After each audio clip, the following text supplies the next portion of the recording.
This is your call to action. Get prepared, America. Economy, survival, energy, disasters. This is USAPrepares.com. Informative radio, educational radio. Interact now by emailing instructor@USAPrepares.com or text at 434-390-7953. Class, please take your seats. Now, your instructor, Vincent Finelli. Watch the greenbacks tumble. Everyone all set? Cocked? Locked? Here we go. Your dial set correctly to USAPrepares.com.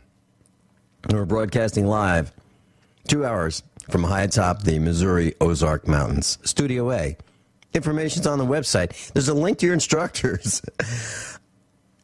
USAPrepares.com. Podcasts right here on the website through Genesis are free. So if you need to refresh your memory or share something that you've heard on the broadcast with friends and family, USAPrepares.com. Got some articles on the website that you might want to consider reading. And converging threats are confronted daily by your instructors. I'm Vincent Finelli. Alex is producing the worldwide broadcast in Minnesota. And with us today, as he is Thursdays, Dr. Richard Allen Miller. You might know him as the real Fox Mulder of the X-Files. He wrote the first 6 episodes of the X-Files. He was a lead Navy physicist at the Pentagon, and Dr. Miller is a scientist.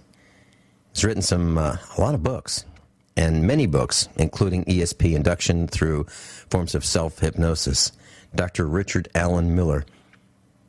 Rick, welcome. Good morning. It's nice to be back with you. Where have you been? Yeah, I was down under. That's actually... when you actually go to Australia, that is exactly what it's like. I didn't get as far down as Adelaide, but Adelaide is the closest city to Antarctica. It's way down there.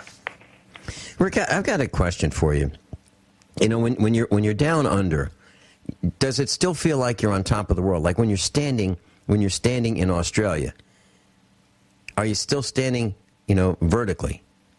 No, actually, I'm upside down. It's that's why I got sick. Going literally from the shortest day of the year to the longest day of the year, with supermoons and super tides. It was crazy.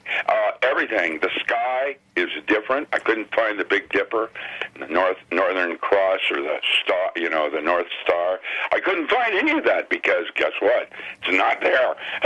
It's like very different and actually quite disorienting. Of course, it's from where I live on the West Coast.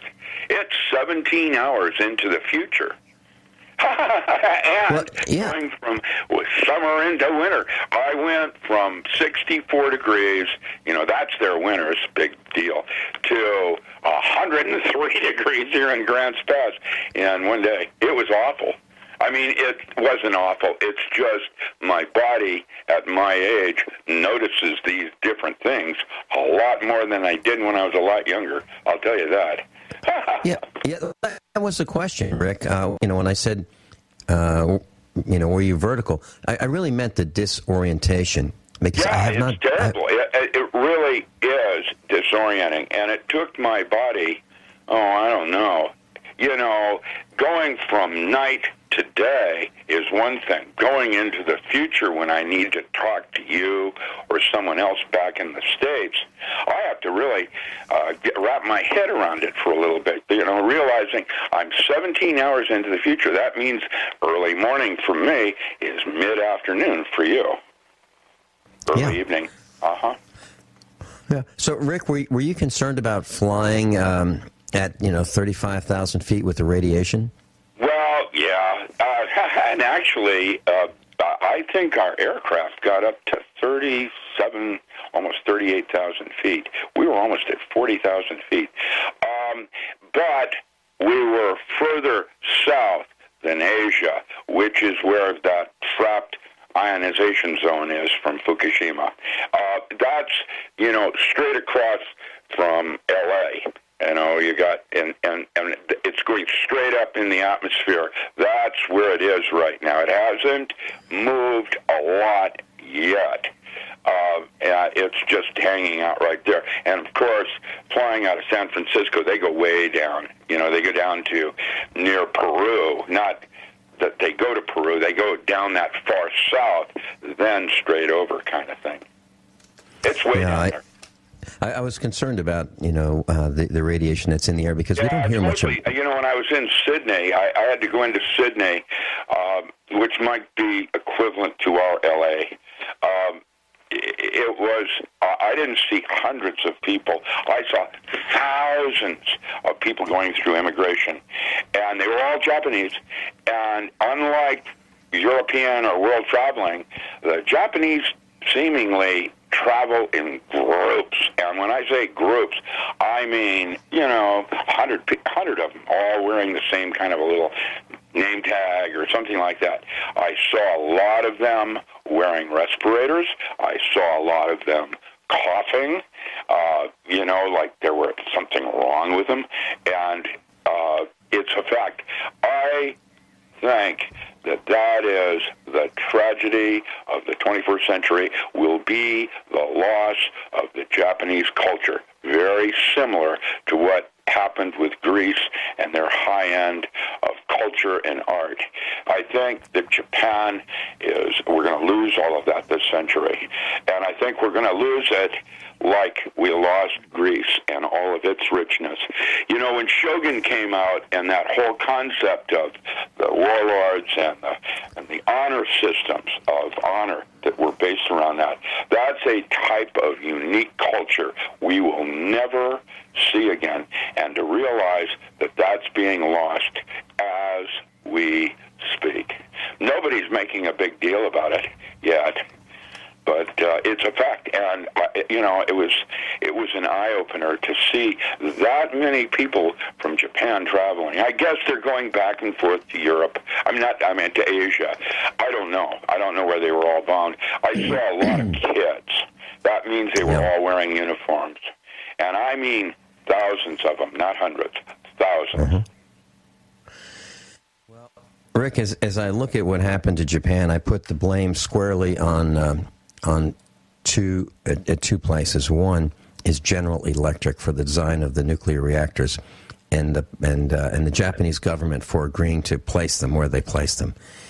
Absolutely unbelievable. Yeah, Matt Stein nailed that one really good with his 400 Chernobyls. The whole concept of nuclear energy as a way to support our electrical needs is crazy. And we should have had our eyes open with Chernobyl. I don't think anybody has a clue the fact that Chernobyl is still a hot spot on Earth. That is a place you cannot travel. There will be eventually a bunch of, science fiction stories about that place on Earth as a place where, zombies came from. I learned something interesting about zombies. That actually, the concept of zombies came from some studies that Russia did on a virus they developed and never deployed that actually was the way they were going to take out the hordes of China. It was developed in the 70s and the mid-80s and then put down. But that concept of changing man to fight himself was actually a military weapon. Rick, when last night I was talking with Sam Bushman. He's a broadcaster. He's going to be at the expo, and he's going to be broadcasting live with us for about 3.5 hours on not this Friday but next Friday. And we were talking about the evil. Who are these people that dream these things up? Wiping out a civilization. Where'd that come from? Eisenhower. He said, beware of the military complex. It's gotten further down that pike, however. And when I say that, it's not the military anymore. It's the corporations that run the countries. And the thing that disturbs me, you don't think that Navy SEALs are upset at what's happening to SEAL Unit number 6? How does that go down when you're doing your duty to God and country and then are a liability to a corporation? This is, people haven't talked about that, but I have to tell you, I'm putting corporations on notice that they have grabbed the tail of a dog that is wagged by its tail. If they're not careful, there will be all kinds of, I don't know, not vigilante, but repercussions. And for myself, I'm outraged. That was our code of ethics. You never left anyone behind. If you were part of the team, that was your family. And the way they're doing SEAL Unit 6 now, after the Osama bin Laden incident, it's wrong. The whole thing is wrong. And from now on, I am not so much blaming military, per se, as I am individual corporations. You know, I remember when DuPont was in charge of the sciences for Rockefeller, and it was that kind of hierarchy. That's all changed. It's not like that anymore. Monsanto, which was a weapons company under DuPont, is now bigger than DuPont. How does that work? And it's who are the chief financial officer of DuPont? I'm asking you a question. Good luck finding that answer. I wouldn't want to be known either if I were running a company like that. You know, it's the Rumfelds of the day that are nuts. And when I say that, they're true psychopaths. And it's kind of scary to realize that our best and finest are being directed by this kind of a mentat. It's scary. And these are kids. It isn't the military. The military is your son. It's your brother. It's your uncle. It's, it is trying to do the right thing without having scruples. Rick, the people above you have no concern about that, and you are considered expendable, or what do they call that? Collateral damage. Collateral damage. Dr. Richard Allen Miller, I'm Vince Finelli. When we come back, I'm going to talk about a building that I was in that Pete DuPont spent some time in. I'll talk about that building and the safeguards that they put in place to protect Pete DuPont of the DuPont family. Richard Allen Miller, Vin Finelli, USA. Richard Allen Miller's with us. Rick, I just heard a commercial that had the words "Fire your MD" in it. Have you ever been fired by your doctor? What's that? Yeah, I have a GP who's a Seventh-day Adventist, and I have thought once in a while to walk away, but I keep him so that I have access to things that I need. I went into emergency last weekend with athlete's foot. I thought something else was wrong. My foot was so bad, and I didn't go through my GP. All he's there right now is to collect my Social Security, Medicare, on annual checkups and things like that, and he'll want to run things on me that I don't need, and they cost money, and I'll, nail at him that I can't afford that. I'm on Social Security, and that, that needs to be the general things unless there's something wrong with me. They can find, in medicine today, they can find something wrong with everybody. And that means then you have the pharmaceutical company that comes in that has a Band-Aid, not a cure. What I would say, it doesn't treat the cause. It goes after the symptoms, and it covers them up. Allergies are a typical example of something that could be easily controlled with hypnosis, but most people don't know that, don't believe that, and are on chlortimetron or something even weirder, histamines of some kind. For me, I am now finding that it's smarter to take care of yourself and only go when somehow you can't cope. I don't believe a word of any of it. I pretty much know what's going on inside my own body. And right now, part of my garden's got an herbal pharmacy in it where I grow what I need.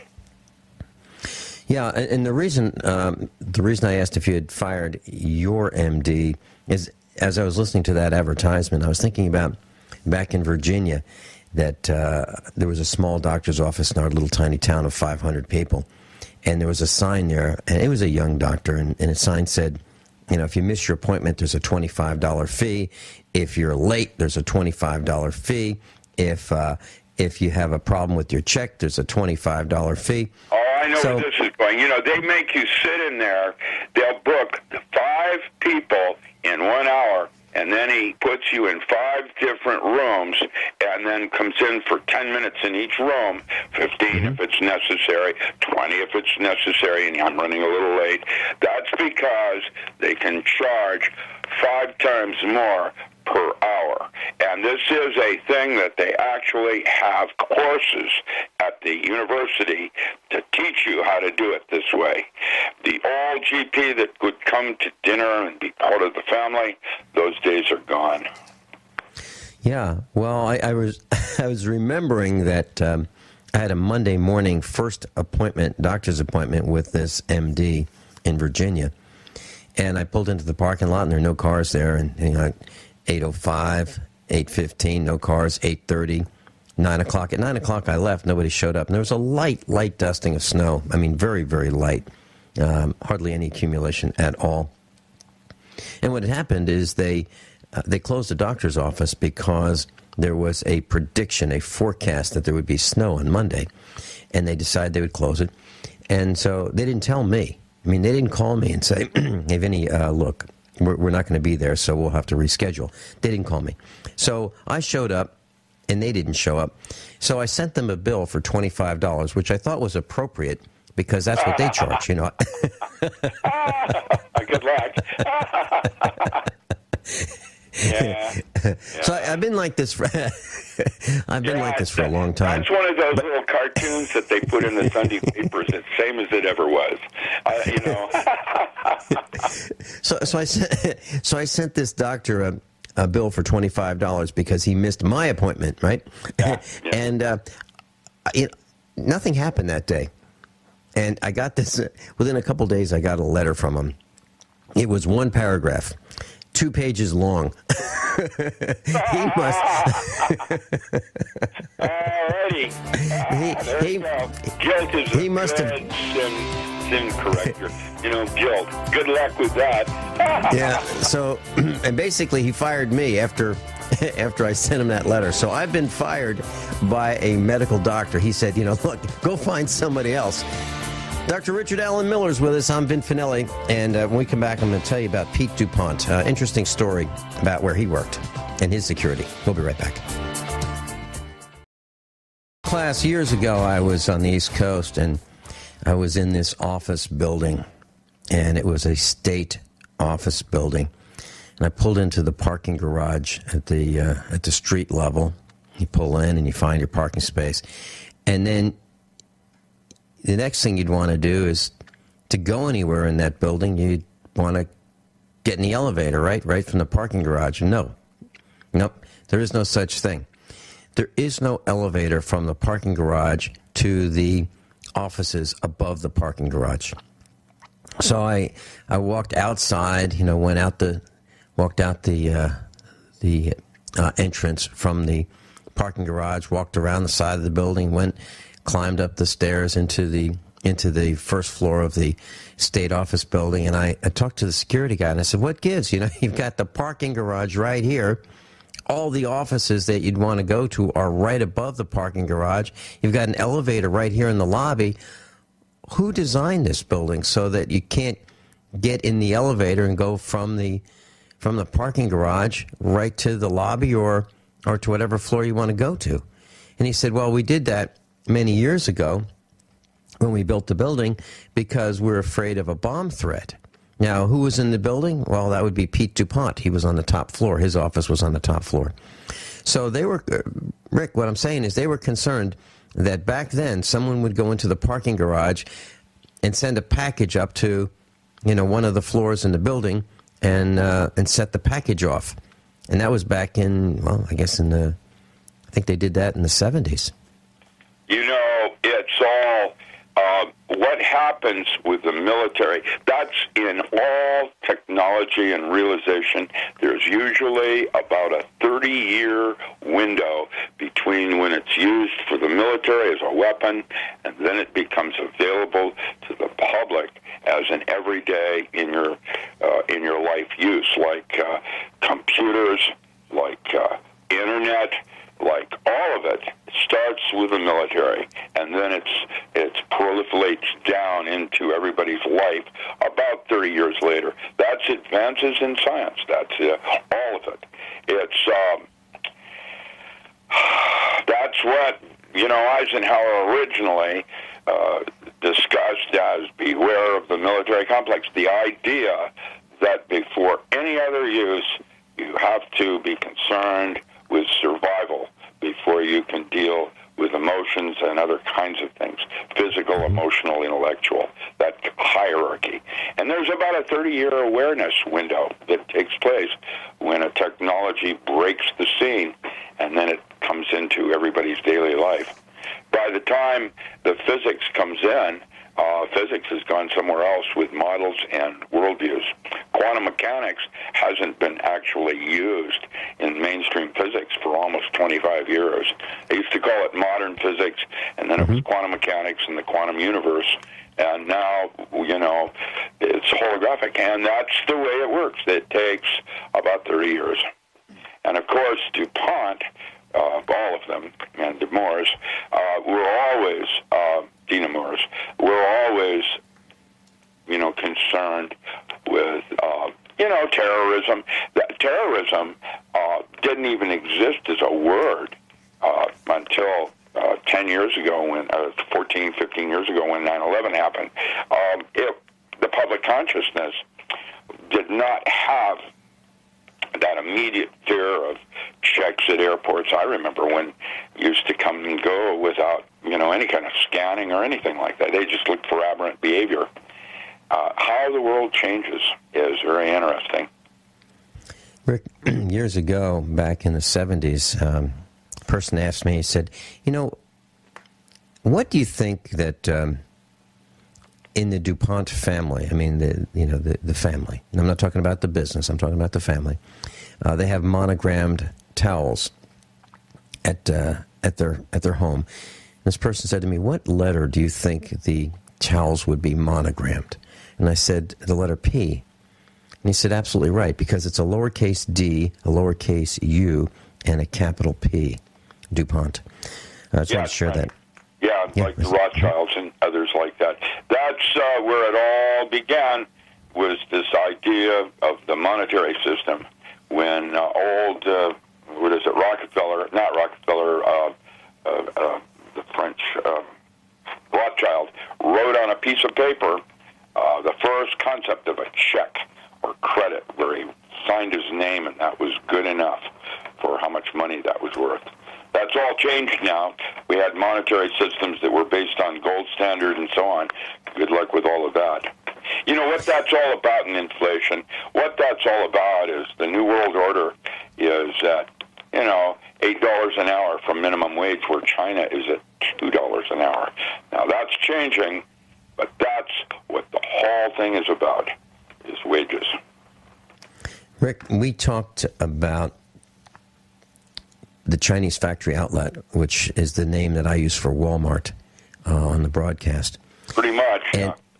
And we have one of our instructors who was on the air with me in Springfield before I was not invited to come back to Springfield, the afternoon broadcast. And he and I, I'll tell you what, it's really nice having my afternoon. You like to do that, do you? Irritate people and cause them to itch. Well, this time it was Walmart, and we really caused them an itch because they wanted to invade Springfield downtown, and we exposed what they were doing. And I interviewed this particular instructor, and he and I talked about the petitions and how the petitions, we recommended that people go to these locations, and David Klotz is his name, to sign the petitions to bring before the city a vote whether they wanted a Walmart neighborhood market, another one. I mean, there are plenty of them already there, and they wanted to enhance their presence in downtown Springfield with yet another one. And so we exposed it. We exposed what Walmart was doing, and the next thing I know, this guy's fired. He and I were on the radio on Friday afternoon at 3 o'clock, and he was fired for work the following Saturday morning. And he worked for a company that it appeared to had no ties to Walmart, but that's not true. The company that he worked for, and it'll remain nameless at this point, buys old Walmart stores. They buy the old stores that Walmart has outgrown, and they set up like farm stores, farm supply. Right. And so Walmart's tentacles are pretty long and pretty powerful. Well, you realize, like in my little town of Grants Pass, Oregon, we have a Walmart. We used to have a Kmart. It's gone. We have a Bi-Mart, and we have Fred Meyer. Those are the three primaries. We have grocery outlet. We have Big Lots. We have all the usual stuff. However, if you do a count on the parking lot and who's shopping where, I would say that more than 50% of Grants Pass uses Walmart, and then the other 50% are shopping around. It's, cheaper is not better.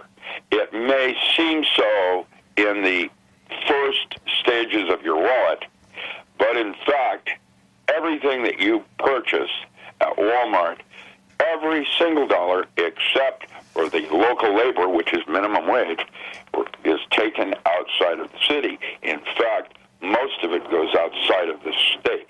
And when you realize that, it is accurate then to say that 50% of Grants Pass, Oregon is owned by China. And that's how they determine it. Where is the daily cash flow occurring? And when you realize that it only takes 5% of you that are currently using Walmart, and you today stop, not 10%, 5% would be enough to cause a local Walmart to crash and burn. That is also a statistical reality. And so the play for your mind and your needs and keeping that pressure on you of not having the money you need and to get everything that you want, there's the second problem. The whole idea is marketed around things that you want over things that you need. And when you go to jail, you still have toilet paper. So it's a mentat that needs to be reviewed in personal relationship to yourself and whether or not you personally are going to support that system or not. And really, the whole thing comes around to the fact that you're not going to be able to change the world, but you can change yourself. And as you change, the world will change with you. That is a truth. Rick, when I was in Springfield yesterday, Mrs. Finelli and I were producing our television commercials for the Get Prepared Expo. So we were at the big television station. We were working with the creativity department. And on the way back, we passed a Walmart opposite a Kmart. And I've talked about this in the Springfield market. The Walmart and Kmart have approximately the same size parking lots. Now, Kmart, the square footage of the store is a little bit smaller than the Supercenter Walmart, which is across the road from it. There are about 500 cars in the Walmart parking lot. There are about 10 cars in the Kmart parking lot. Yeah, and that's there's just a huge small region right there, too, which is mostly farm community. That's example. There it is. That's how it works. That's why you have current financial problems. and none of this occurred before Walmart. Make a note. And further, all you have to look at that doctor that you're going to fire, and he's fat and he can't help himself. How is he going to help you? It's all about your personal choices, and this is where you start your work, getting off the couch and choosing a different choice of foods, different choice of what you want and why. Good luck. We're in a lot of trouble. We really are. And Rick, when we come back, let's talk about, you talked about putting on notice, putting people on notice. I want to talk about what we did. We put some people on notice right here in the Ozarks. I'll tell you what happened. We'll be right back.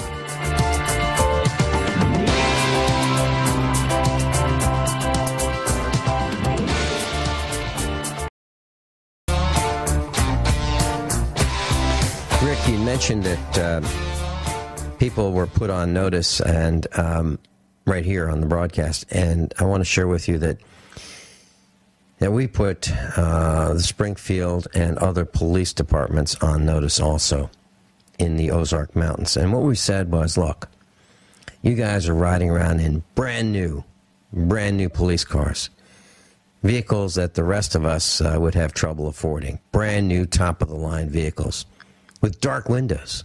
We can't see in them, but we can't have windows that the police can't see in. Okay? So there's a double standard there.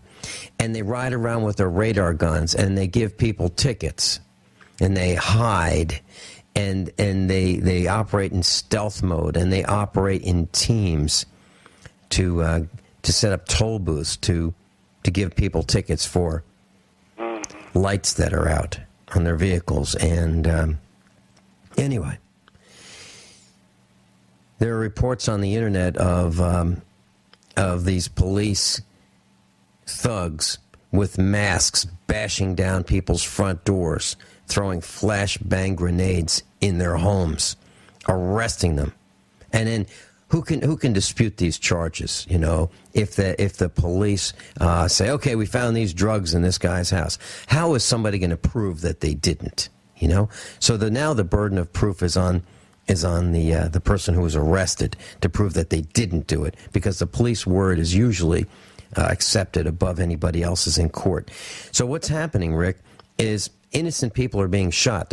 We have a post on our website of a guy who was visiting a friend, and he goes to his friend's place, and his friend's not home, so he sits on the front porch and grabs his garden hose, and he's got the garden hose nozzle in his hand. The neighbor across the street calls up the cops, 911, and says, look, there's a guy, I think he's got a gun. I think it's a small revolver, something like that. So the police go out, and they see this guy on the front porch. They don't say, hey, drop your gun. They just start shooting. They shoot the man. They kill him. They kill him in cold blood. Premeditated. They kill the man. Shotgun blasts, semi-automatic handgun blast. They kill the man. And the gun that they thought he might be holding was a garden hose nozzle. So we put the police on notice, and we said, look, just remember, you pull this stuff off, and you're starting to kill us, and you're killing dogs. You're shooting people's dogs because you think they're a threat. They've got mace, they've got handcuffs, they've got radios, they've got batons, they've got tasers, they've got multiple magazines, they've got body armor, they've got cars, shotguns, semi-automatic rifles, assault weapons. I'm talking about the police, right? They're killing people's dogs, they're killing people, and they're wearing masks, and they're hiding their identities, and then the people who investigate are the police investigating the police. Come on, nobody believes that justice is being served anymore. Nobody. Well, I said to the cops in the Ozarks, I said, look, just remember that when things go really bad and you're not with your army and you're by yourself and things are chaotic, just remember, we're going to remember who you are. So be nice to us. Play nice. Do the right thing. Oh, and knock it off. A that's a common problem across the board. When someone gets to a layer or level of responsibility, there is the option of abuse. And it's in everything, not just law enforcement. It's in everything, including your normal radio station or whatever. There are individuals that what it's called level of incompetence. They rise to a level where they don't belong, and that's where they will sit, is in that position. I've seen our jails, they had a female jailer that liked to abuse men. And so she went through the system and became, rather than a law enforcement, became a jailer. And she got to a place where she could be abusive because your rights are compromised when you're in the jail system. Level of incompetence. Dr. Richard Allen Miller. I'm Vin Finelli. We'll be right back right after the top of the hour news and commercials. We're going to talk about the expo. We're going to talk about the banquet dinner. We're going to talk about Rick's seminars, what he's going to teach us in Lebanon, Missouri, July 19, 20, and 21. Rick, I'm looking forward to your visit. We'll be right back. This is your call to action. Get prepared, America. Economy, survival, energy, disasters. This is USAPrepares.com. Informative radio, educational radio. Interact now by emailing instructor@USAPrepares.com or text at 434-390-7953. Class, please take your seats. Now, your instructor, Vincent Finelli. Everyone all set, cocked, locked? Hour number 2, USAPrepares.com with Dr. Richard Allen Miller. Rick, I was mentioning in the previous hour that I put the police on notice in the Ozarks, and for several months I had gone on this rant telling them to knock it off, to start helping people rather than ticketing people. And I remember going to the Ozark Empire Fairgrounds, which is a very large fairgrounds, where we had one of, actually a couple of our expos in Springfield, Missouri. And there was this lady there who represented one of the government organizations, and she was in police uniform. She actually was with the court, and she was in uniform. And I said, wow, you got a lot of stuff. You're wearing a lot of stuff. What's that? She said, oh, those are my handcuffs. And I said, oh. What? Yeah, bondage is us. Yeah, what's that? And she said, oh, that's my baton. I said, oh, wow. How about that over there? Oh, that's my magazine pouch. I said, oh, so you keep your ammunition there? She said, yeah. I said, how many bullets? How many rounds of ammunition? So I'm playing Columbo, right? How many cartridges are in there? 18 per magazine. I got 2 magazines. Okay. And what's that over there on your right by your shoulder there? Oh, that's my microphone for my two-way radio. So if you need help, you can call somebody. She said, yeah, just push this button. And I said, what's that over there? She said, that's my taser. I said, what's that do? She said, well, that electrocutes somebody, if I need to do that. I said, that sounds really painful. Is that painful? She said, oh, yeah. Yeah, I said, can that make somebody wet his or her pants, if you use that? And she said, sometimes. I said, wow. And over there, what's that? And she said, well, like I'm an idiot. What is it? That's my handgun. Wow. So let me see if I got this right. And are you wearing body armor? I said, yeah. So you've got your body armor, your handgun with 18 rounds, 2 magazines with 18 rounds in each one of them, a baton, and that over there is, what's that? Oh, that's my pepper spray.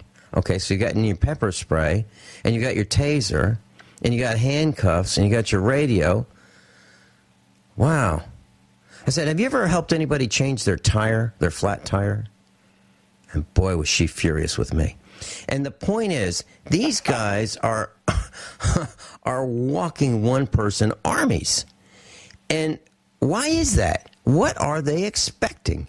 What are they expecting that they need to be so heavily prepared for? Yeah, What have we... Sandy Hook and another run on our Second Amendment. That's probably... the whole thing is crazy, and, how did the Borg put it? Resistance is futile. Actually... resistance is working. Else on this first hour gets remembered. I'd like everybody to remember this. If you were to make a single change in your life today of not shopping at Walmart, those of you that do shop at Walmart, that's all it's going to take to change the law enforcement, the food situation, and your money. There you go. I'm in total agreement with that. As a matter of fact, it was that kind of verbiage that helped me get my afternoons free. Well, there it is. There you go. From local... If you actually are one of these Walmart shoppers and you do decide to change because of today's radio, let Vincent know so that we can start to actually, hopefully, plot a change in your local, immediate environment. All it does, you don't have to do it with hostility and anger. It can be done just like Mahatma Gandhi in subtle protest by I refuse to spend less and get what I want. It does, that mental change, which is hard to comprehend, will literally change the entire landscape of where you live. Absolutely. We looked at the amount of market share that Walmart has in Springfield just in food. It's over 50%, and they're not satisfied. Why they own Springfield. That is how it works. And here's the bad news on that: there are only 2.5, possibly 3 days of food if it's not replaced before those shelves are empty. And that's why everybody's nervous about a grid collapse, because when that does, it will become painfully clear what's wrong with the way we're currently choosing to live. Time for a lifestyle change. And that's very simple, and it doesn't have to be hard. It's a one step at a time. Yeah, and also we have been talking, Rick, about something very simple. When we go through these conveyor belts where the clerk scans in all the items, because no items aren't priced anymore, where you can read them, they're all barcoded.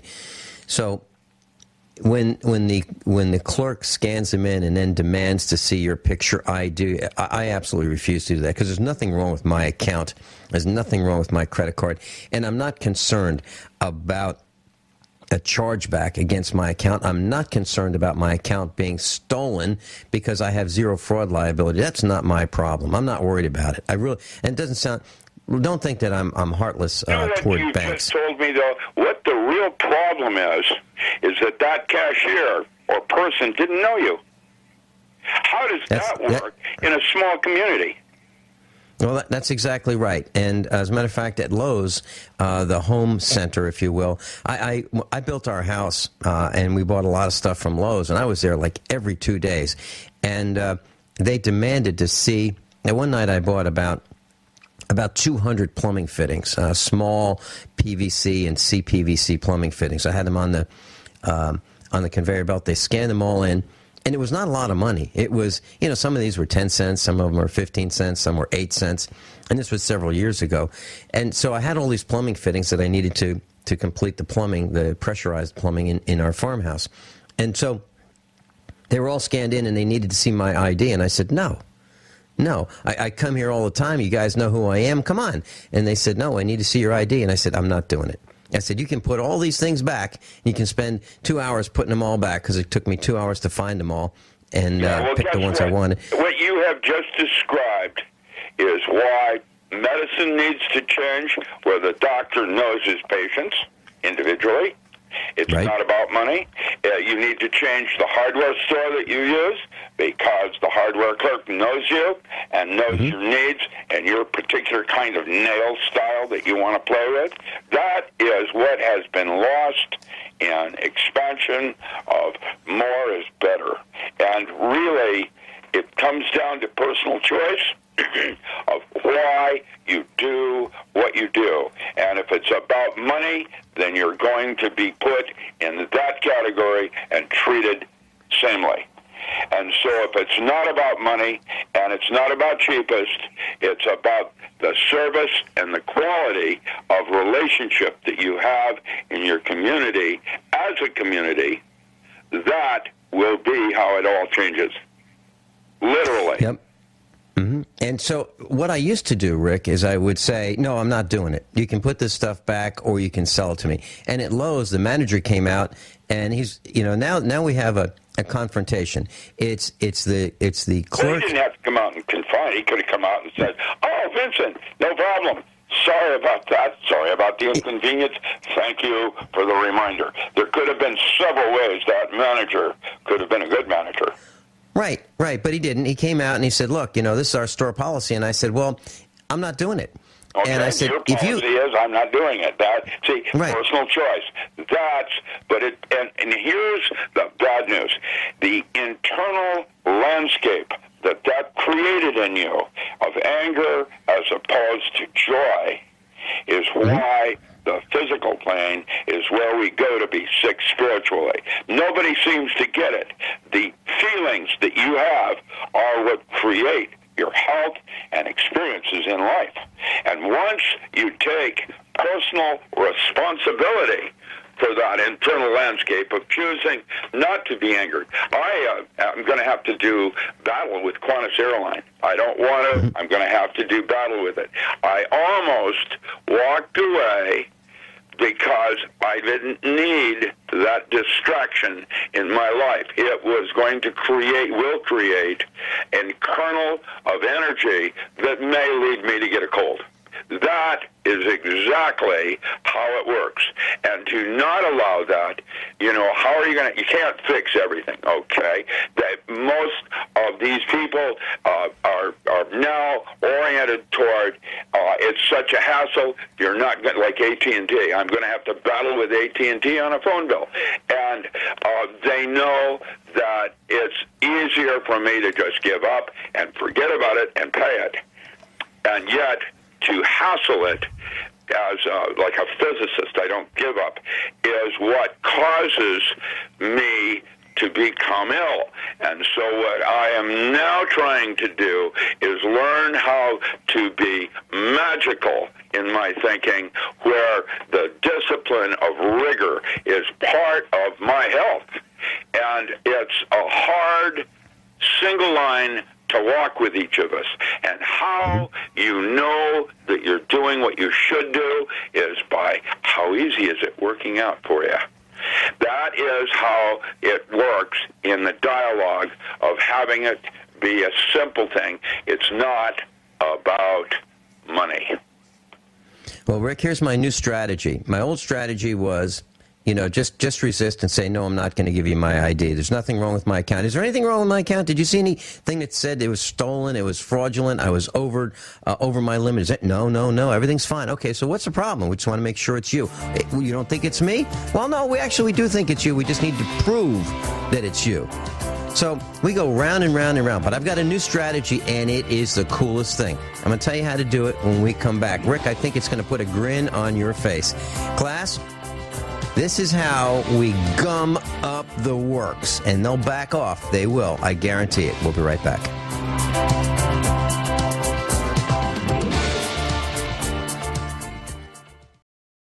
Class, y'all remember Lieutenant Columbo from the television series Columbo?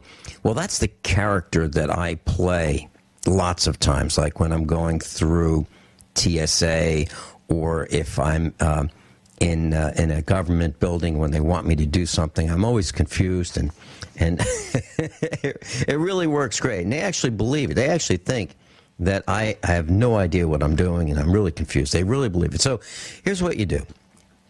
This is Gumming Up the Works 101. So you're at the conveyor belt. Your items have just been scanned, and the clerk says ID. I need to see a picture ID. Well, here's what you can do. You can look in your pockets. You can say, I've got it right here. Just give me a second here. And you check your front pocket. Geez, it's not there. You check your rear pocket. Should have been there. Guess it's not there. Let me check my other pocket. You got 2 more pockets to check. You check your shirt pocket. You check. It's not there. And then what you do is you say, I'll be right back. As you run out the store. It's in my car. I'll be right back. 15 minutes later, you come back.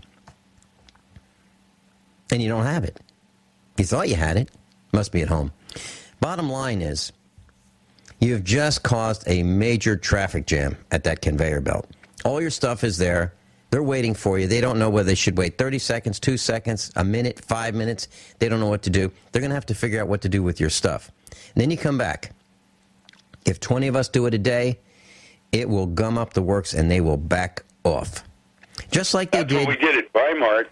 Bi-Mart is a locally owned department store in Oregon, and it's a cool place. It works out of Roseburg, down here in Grants Pass. I've worked there twice. Everybody has a relationship with Bi-Mart. And all of a sudden, corporate decided they were going to have to require to see the ID in order to go through the gate. And, and I'm watching people fumbling around, and they did it for 1 month. And then they discontinued it again because, of course, everybody at at Bi-Mart knows everybody else at Bi-Mart. By the way, the bad news about Bi-Mart is also a lot of their products come from China. That's because most everything comes from China. Nobody is gross national product. Basically, what's really needed now is, rather than anger and being, vinegar and piss, that you're more laugh at it as absurdity, because the person asking you the card ID probably knows you for years, and is being told by their corporate that's not on location, doesn't care about traffic jams per se. They will, but there's a different way you can traffic jam it. But laughter is better as an internal landscape than anger. And so when it happens to you and you are inconvenienced, laugh at it as how your higher self is telling you to shop somewhere else. Absolutely. That's how it works.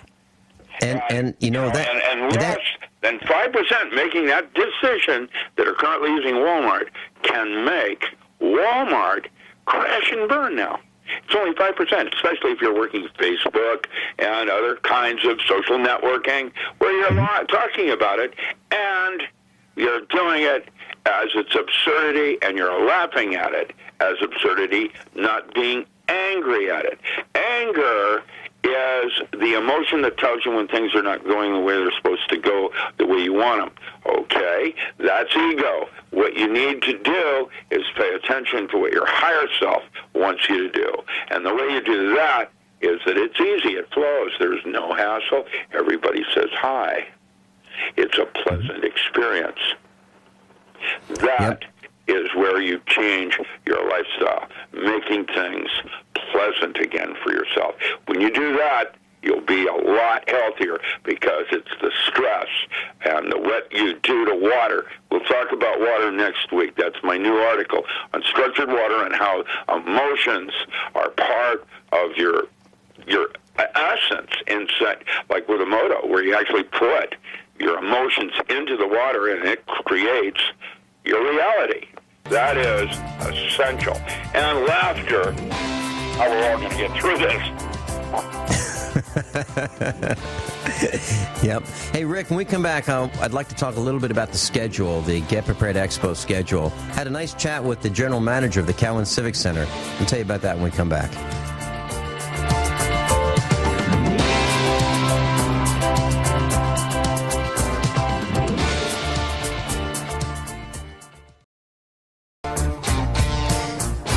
Dr. Richard Allen Miller's with us. And Rick, I'd like to comment on the top of the hour news. I wanted to say this for the last 35 minutes.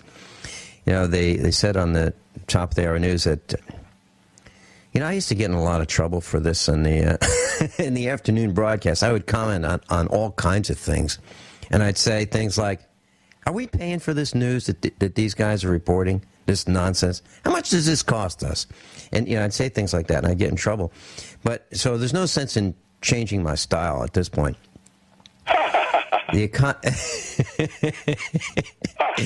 So, Rick, at the top of the hour news, they said the economy was improving, retail sales are up.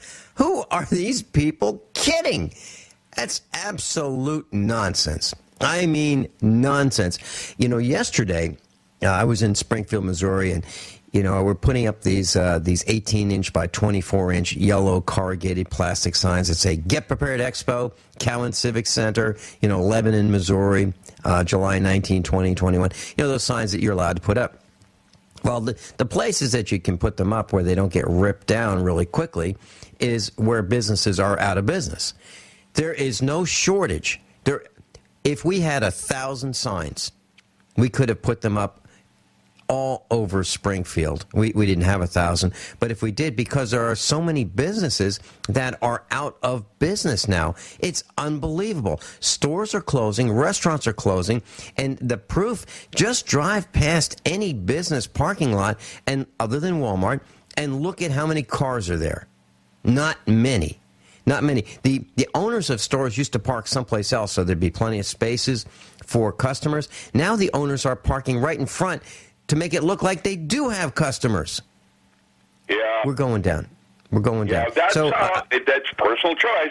And all the people that are parking in Walmart, if you chose to lose 10%, less than 10% of your money by the choices where you bought less and you bought more frugally and you bought what you needed, not what you wanted, that type of lifestyle would simply change because it could not be supported. And that's as simple as that. It's as simple as that. Walmart it's all, what they used to do when they marketed things was your best buy and cheapest. Walmart has somehow put the two together now, so there is no more best buy. That's what Costco and some of those other things are supposed to be about, but they don't really address that issue like it used to be. You know, that's why American agriculture, for example, per dollar spent, it was still the best buy in the world because of our technology. And now with GMOs and the way they're ruining our various crops with corn and so on being exported, that is no longer true. But originally, American agriculture was the best buy there was, and that's why we were the strongest. And when we started buying our foods from outside the country, that's when it all changed. Rick, I got a call this morning from Darrell Wilson. He is the general manager of the Lebanon, or the Cowan Civic Center in Lebanon, Missouri, where we're holding our event July 19, 2021. And he said, hey, what's this about? You're having two banquet dinners? I said, yeah, we're going to have two. He goes, well, when were you going to tell me? I said, well, you know, when I left a message for you and you were going to call me back, that's when I was going to tell you. So I'm telling you right now. And he's like, oh, okay. How many people were you thinking? I said, about 300 for dinner. He said, he can't do it. He said, the most we can put in there is 250. And I said, okay, that's fine. So we'll have up to 250 people for our banquet dinner. And actually, we're having two banquet dinners. Last night, I was on the phone for about an hour with your buddy, the freeze dry guy. He called me up, and by the way, he says hi, and he misses seeing you. So, freeze dry guy is going to be at. He's a good guy. So he wanted to know about dinner and what we're going to do, and so I was talking to him, and I explained that we're doing the same thing that we did last time, but Dowd's Catfish and Barbecue is the largest restaurant in Lebanon, Missouri. It's really, really nice, great food. And normally we would have our Friday setup night meetup at their restaurant. We can't. There are too many of us, and we had to turn so many people away that we decided to have our meetup at the So we're not even Cowan doing Civic Ziggy's or any of that, huh? Well, Ziggy's is on Monday. Okay, But let me go through the schedule. So Friday we do exhibitor setup, and that's from like 10 in the morning till 4 in the afternoon. Then at 4 o'clock we start our first seminar, and we'll have a room for about 250 people, and it's where we're going to be having dinner. So we'll be at these round tables. Seminar number 1 at 4 o'clock to 5 o'clock. So for 1 hour, Mike Knox, he's going to be talking about GMO versus heirloom seeds and our food supply. Seminar number 2, right after that, in the same room. It's actually 3 rooms that are opened up into one big room where we're going to have dinner. Rick, you're on for Food as a Weapon. That's the early bird seminar number 2. Right when everybody's eating. I can't believe it. That's going to ruin everybody's appetite. I'm not kidding. Hey, Rick, who better to do that, right? I mean, to tell us what. Be responsible for indigestion. So Rick, at 4 o'clock on Friday afternoon, that's not this Friday, but the following Friday, at the Get Prepared Expo, Mike Knox of White Harvest Seed is going to be talking about GMO versus heirloom seeds. That's excellent. For an hour. Heirloom seed now will probably become our gold standard. Yes. Yep.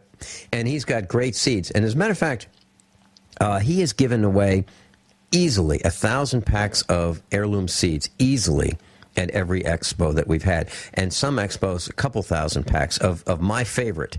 So anybody who comes, the first 500 will get a free pack of heirloom seeds, their choice of That's like a selection. A gold coin. Think of it like that, that is something that is, you save it and keep it, because the seed will last forever, essentially, and you may never be able to see it again. Yep, and his seeds grow. They absolutely grow. So that's hour number 1 at 4 o'clock to 5 o'clock. 5 to 6, you're on with Food as a Weapon. Then we have our freeze-dry guy banquet survival dinner, and that's where, Rick, we're going to do something really cool. Never been done. Chief Cloud Piler of Nemenhah is going to be with us, and he's going to be teaching a seminar on how to become a Native American medicine man or woman. I have become one, and I've asked him if he would consider consecrating the convention, the Get Prepared Expo, as sacred. A little ceremony, a ritual, like a Japanese tea service where you ritualize your eating. Yep, that's what we're going to do. Now, and when we do this, Rick, when we do this, we are, since it's sacred, any government employee that wants to be at the expo, to visit, will have to apply. They'll have to they'll have to fill out. You're just trying to cause trouble. That's all it's about. In their face, kind of thing. In their face, yes, and they get to apply to be on the property, and of course we'll need their social security number, their name, their photo ID, all the stuff that they want from us. And then they'll have to be like them. You could be a lot more fun. Where they, instead of adversarial, you could be, I don't know, what's the word? Oh, yeah, correspondent. Well, they have little feet on the floor, and they tell us where to stand and where to place your feet and how far apart and how to raise your hands. Crowd dispersal. We don't means resistance is futile. So Rick, we don't have all the equipment that they have to make sure that it's safe for us to be in their presence, or them to be in our presence. Bring out your tri-field meter. That's a good place where you measure their EMF discharge. Well, yeah. So we're going to have this form, and they'll be able to fill it out and pay the fee, the required fee, and then we'll send it up to the committee to review it. And we're going to do it as quickly as we can, but I don't know how long that's going to take. It could take weeks. There you go, man. This is okay. I'm going to bring my own weapons. Little bunny horn. I've got a beanie that I wear that has a little propeller that spins. I'll bring that. Rick, I think we may make the news for a different reason this time because of that. But anyway, so we're going to have Chief Cloud Pilot is going to be there. He's going to consecrate the ground. Oh, yeah. And actually, we're going to ask the exhibitors and the instructors if they would like him to do that. And we're going to have a show of hands. And if the majority wants us to consecrate it, he will right then and there before dinner. And then we have our. I get to meet the instructors. The instructors who will be speaking, and there's a lot of them.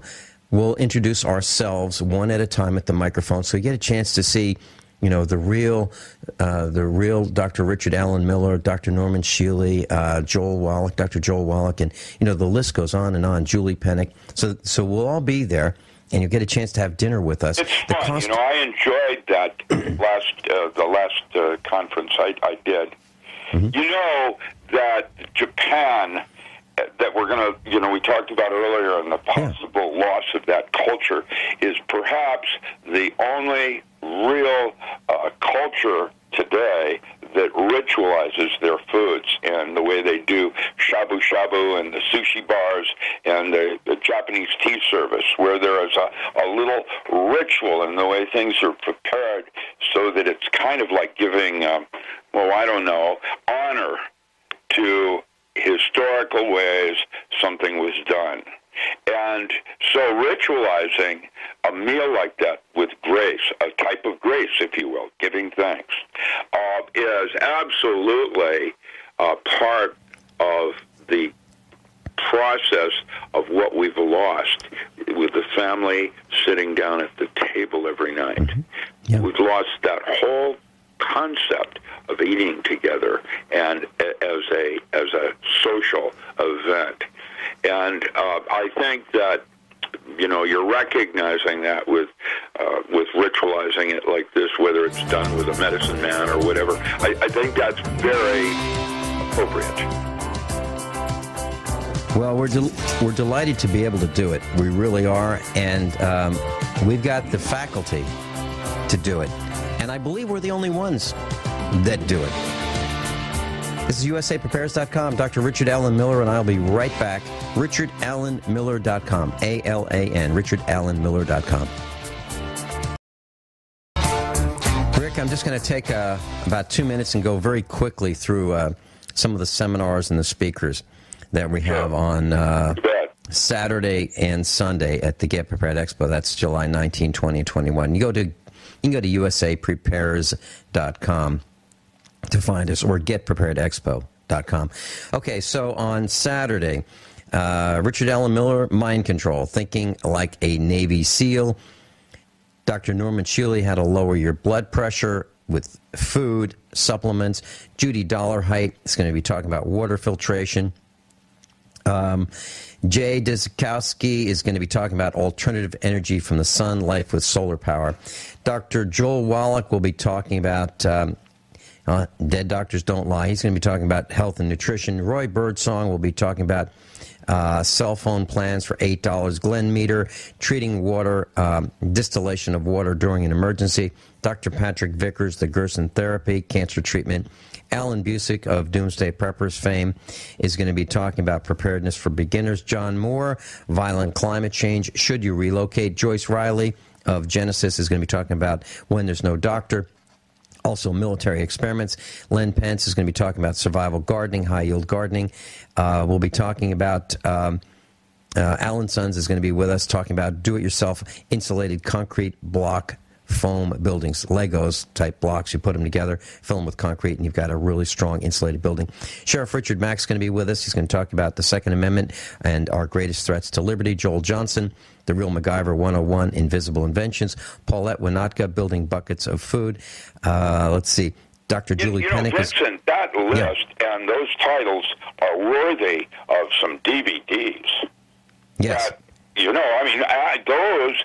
That content of each one of those should be available after the conference. Are you planning to do anything like that? We've tried every time, and what happens is there are people who don't like us, and we are fraught with problems. But we may try it again. But let me go through the list. Then you're absolutely right. Richard Mack's going to be with us, Sheriff Richard Mack, and Paulette Winaka is going to be teaching us how to build buckets of food. Julie Pennick, Dr. Pennick, is going to be teaching us about toxins, being overweight, tired, irritable, why, and what to do about it. Craig Douglas, radiation detection. Scott Peterson, the secret behind our food system. Gene Kelly, American Gunsmithing Institute. He's going to teach us about 7 trade skills that we need to know. John Reagan, an author, is going to be teaching us about the financial state of the union.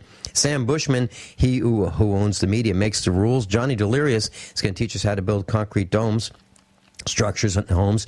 Becky Peterson's going to be talking about a medicine cabinet makeover. That's just Saturday. Sunday, Mark Anderson from the American Free Press is going to be with us. He was at the Bilderberg Conference. He's going to tell us what happened firsthand, what he saw at the Bilderberg Conference. Then, let's see, I'm not doing any repeats. I'm just, some of these guys are speaking twice. Then you're on. You're going to be taking questions. Tony Pichet and I are going to be doing a seminar together on building community for your survival. James Netherley is going to be with us. Infinite Banking. Chief Cloud Piler of Nemenha, how to be a medicine man or a medicine woman. Howard Shayne, Dr. Shayne's going to be with us. Emergency Dentistry. Carl Rickards going to be talking about what is colloidal silver. Chef Willie Kemp is new with us. He's going to teach us we have one fun seminar, how to make the perfect salsa. And Georgia Williamson's going to be talking about how to buy your first farm. We're going to teach you about laser ammo practice systems, beekeeping with Jeff Maddox, Sam Bushman, Mike Evans, John Moore, and I are going to be talking about, and Joyce Riley, how to be a radio talk show host, how to start your own radio broadcast, and how to get past call screeners. That's just the beginning of what we're doing. And Rick, tell us about what your seminars are, please. Well, you mean the 4-hour ones? Yeah, you want to do a 4-hour. I've got to change the schedule to make that happen, but tell me what you want to do. Well, okay, on Saturday, I wanted to teach critical decision-making power tools. I wanted to teach you the essence of how to think with your gut. This is an 8-hour workshop that was based on the training I did with Navy SEALs to make them intuitive and basically super soldiers. The second 4-hour workshop I would like to do is talking about structured water and the importance of our diet choices and how we defend ourselves against these new directions in mind control. I'm going to talk about that earlier, like on Friday or whatever, regarding the idea that here we have, and these don't have to be 4-hour, they can be 2-hour. I can condense them down. Rick, we're out of time. Them down to 1 hour. Not a problem. Rick, we're out of time. I'll make it happen from my end. Class, above all, honesty and integrity. What happens next is up to you. Thanks so much, Rick.